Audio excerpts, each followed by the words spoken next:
感受一下你的骨盆底肌。骨盆底肌在我们的骨盆最下方，很深层，所以基本上不会像一般表面肌肉在用力的时候这么明显，会跑出肌肉线条，或是你很明显的可以感受到它的动作模式。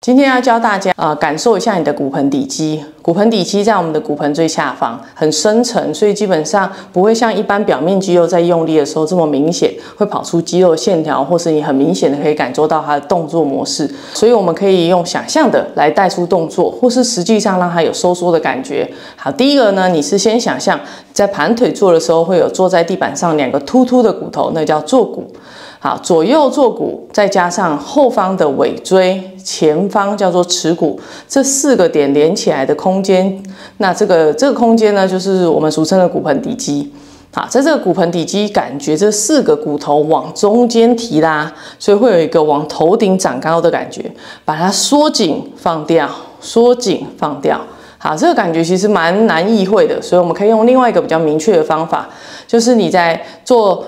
你的尾椎去往耻骨方向靠近的感觉，那这时候就会做出一个骨盆很像后倾的动作。好，但是你的发力端点尽量感觉是从尾椎去找耻骨，所以会有肛门口收紧、尿道口收紧的动作。好，然后从下方去做启动。那一般我们在盘腿坐其实不太容易找到方法，所以你可以在你的尾椎下面垫一个瑜伽砖，放在下方坐着，然后盘腿。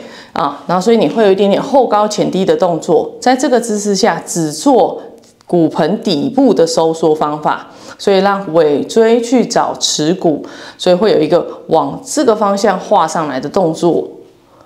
好，然后呢，再来搭配呼吸。我们都知道，呼吸的时候，吸气会把骨盆底肌往下撑，吐气骨盆底肌会回弹。所以，当我尾椎去找耻骨，骨盆底肌要回弹的动作的时候，我再加上吐气，我就可以让我骨盆底肌收缩更大量。所以，等一下做的动作就会变成吐气的时候，尾椎去找耻骨；吸气的时候，再把骨盆放回原位。这种动作会长这样：吸气不动。